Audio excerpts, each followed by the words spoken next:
안녕하세요. 하종환 목사입니다. 꿀보다 더 단 말씀이 있는 달콤한 큐티 시간입니다. 한 주간이 금방 지나 금요일이 되었습니다. 여러분 쪽지 묵상은 잘하고 계시죠? 쪽지에 말씀을 적어서 하루 종일 묵상하는 거 너무 멋있지 않습니까? 우리가 말씀을 늘 묵상한다는 것 자체가 참 자랑스럽기도 합니다. 그런데 이제 그 쪽지 묵상을 할 때 말씀들을 여러 장을 좀 써보시기 바랍니다. 그리고 묵상을 하다가 또 누군가를 만나게 되잖아요.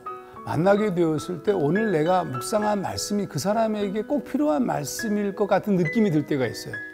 그럴 때 그 쪽지를 그 사람에게 전해주는 거 한번 해보십시오. 아마 굉장히 좋은 복음의 역사나 위로가 일어날 겁니다.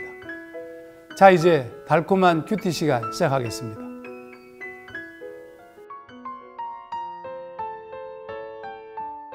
하나님의 개입. 로마서 8장 32절.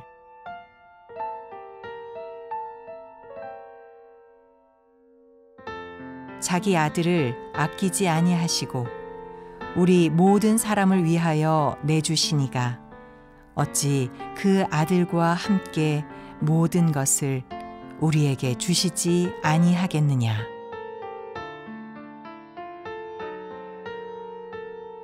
오늘 우리가 함께 나눌 말씀은 로마서 8장 18절에서 39절 말씀입니다. 우리가 지난 시간에 그 둘째 아들 탕자 이야기를 했죠. 둘째 아들의 그 다음날 아침에 대한 얘기도 잠깐 했습니다. 얼마나 행복했을까? 얼마나 행복했을까? 그때부터 이제 아버지의 영광에 참여하기 위해서 아마 자랑스러운 아버지의 아들이 되기를 다짐하면서 열심히 살았겠죠. 이게 해피엔딩입니다. 근데 여러분, 제가 예수님을 열심히 막 그렇게 했는데도 어느 날부터인가 또 죄가 기웃기웃 들어와요.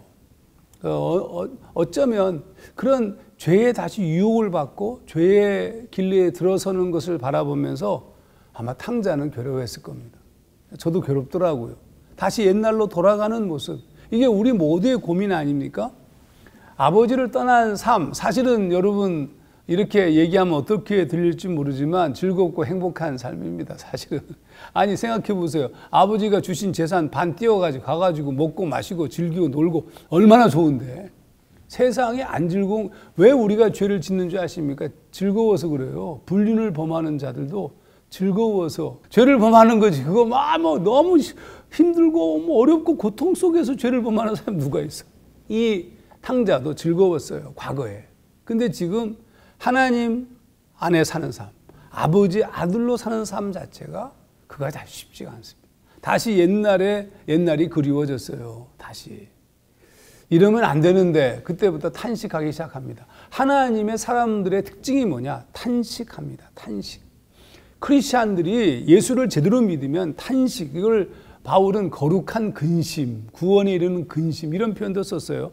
8장 23절 이뿐 아니라 또한 우리 곧 성령의 처음 익은 열매를 받은 우리까지도 속으로 탄식하여 양자 될 것 곧 우리 몸의 구속을 기다리느니라.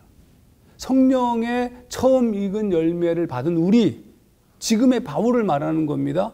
하지만 바울 역시 몸의 구속을 기다리고 있는 겁니다. 몸의 구속이란 공동번역이 번역한 것처럼 우리의 몸이 해방될 날을 말하는 겁니다. 영원한 천국, 육에서 벗어나는 날. 그러니까 그날 전까지 우리는 계속 이런 유혹과 어려움에 시달린다는 그런 뜻이기도 합니다. 아직 몸의 구속이 이루어지지 않은 상태에서 우리가 사는 법 자체.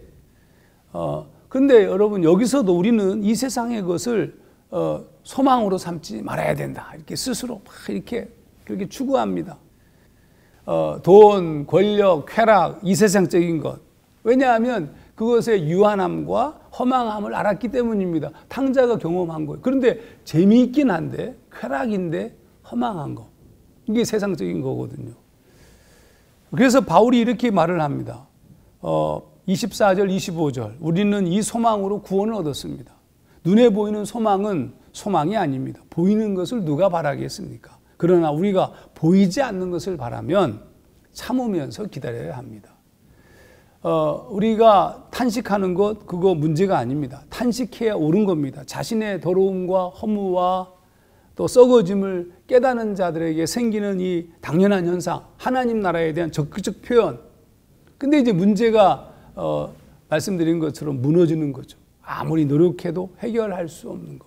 로마서 7장 24절, 25절을 경험한 후에도 바울은 또 헤맸을 수도 있어요. 자, 그러면 어떻게 해결할 것인가? 방법은 하나님 외에는 없습니다.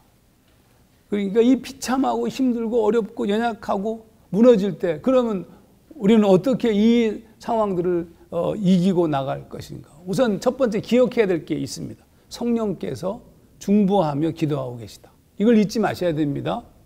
26절, 이와 같이 성령도 우리 연약함을 도우시나니 우리가 마땅히 빌 바를 알지 못하나 오직 성령이 말할 수 없는 탄식으로 우리를 위하여 친히 간구하시느니라.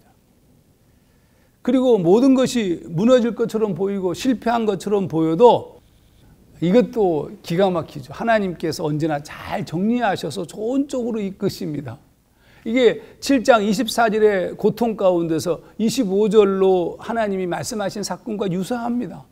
그래서 바울이 이 놀라운 사실을 깨닫고 이렇게 얘기합니다. 8장 28절, 너무 아름답죠? 너무 아름다운 말씀.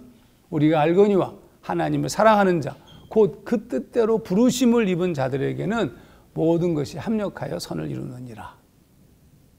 묵상하고 싶은 질문입니다. 여러분, 하나님이 살아계시다.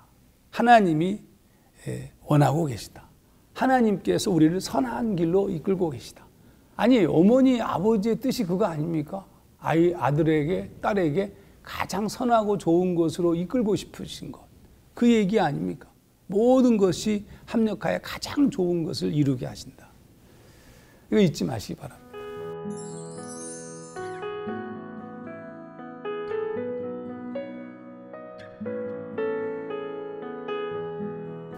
하나님이 아들 예수를 우리의 죄를 대속하기 위해서 죽게 하셨어요. 전부를 주신 거예요.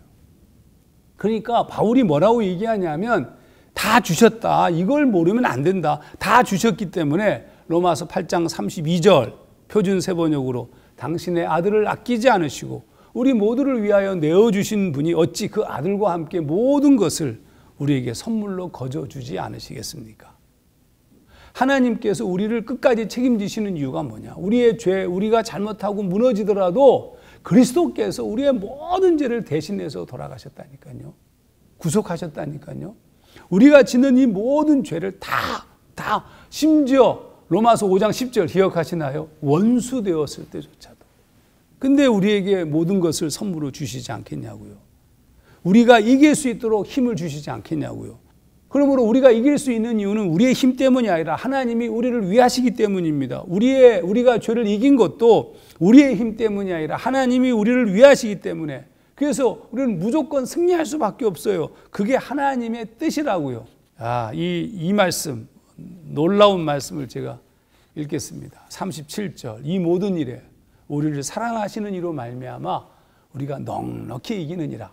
우리가 넉넉히 이긴다. 이런 얘기입니다. 어떤 아들이 사업을 시작했어요. 처음 한 1억 원을 자본으로 주었는데 부족하여서 부도가 날 지경에 이르렀습니다. 아버지가 1억 원을 더 주었어요. 근데 그것으로도 계속 어려움이 지속되었어요. 또 아버지는 또 아들에게 계속해서 돈을 공급했습니다. 앞으로도 얼마를 더 주어야 할지 모릅니다. 하지만 아들이 자리를 잡아 그 사업에서 성공할 때까지 계속 융자를 해주는 거예요. 이유는 아버지가 엄청난 부자라서 그래요. 이거 좀 예화가 썩 아름답지 못하지만 하나님이 이렇게 모든 것을 가지신 분이시다. 우리에게 끝없는 사랑, 놓칠 수 없이 끝까지 끝이 없어 보일 정도로 무한하신 사랑과 지원을 우리가 이길 때까지 하시는 분이시다. 이게 하나님의 의지입니다. 하나님의 의지. 그분이 마음먹은 겁니다. 어느 누구도 빼앗을 수 없습니다. 그래서 바울은 우리를 넘어서는 모든 것들을 다 써 넣었어요. 그것이 선하든 악하든지 아무리 큰 권세가 있더라도, 아니 가장 높은 높이도 가장 깊은 깊이도. 이게 존 스토트가 이 로마서 강의 부분에서 이렇게 표현했어요. 가장 높은 높이도 가장 깊은 깊이도. 그럴지라도 어떤 것이라도 이 같은 하나님의 의지를 꺾거나 가로막을 수는 없다. 바울이 8장 38절 39절 내가 확신하노니 사망이나 생명이나 천사들이나 권세자들이나 현재일이나 장래일이나 능력이나 높음이나 깊음이나 다른 아무 피조물이라도 우리를 우리 주 그리스도 예수 안에 있는 하나님의 사랑에서 끊을 수 없으리라. 하나님은 이미 계획을 세우셨어요. 이 계획은 무조건 진행됩니다. 그것은 하나님의 의지이고 하나님의 뜻입니다. 우리는 그리스도 안에서 넉넉히 이길 수 있습니다. 그럼에도 불구하고 우리가 패배하는 이유가 뭘까? 우리에게 부족한 것이 뭘까? 우리가 읽은 28절 말씀에 그 비밀이 있습니다. 우리가 알거니와 하나님을 사랑하는 자, 곧 그 뜻대로 부르심을 입은 자들에게는 모든 것이 합력하여 선을 이루느니라. 여기 비밀이 있습니다. 하나님을 사랑하는 자, 그 뜻대로 부르심을 입은 자들에게 선명하게 벌어지는 일입니다. 그러므로 우리에게 부족한 것이 이 부분, 사랑함입니다. 하나님을 사랑함. 우리가 하나님을 사랑할수록 우리는 놀라운 삶을 살 수 있을 것이다. 이걸 놓치지 않고 지속적으로 주를 사랑함으로 걸어가시기를 주의 이름으로 축원합니다.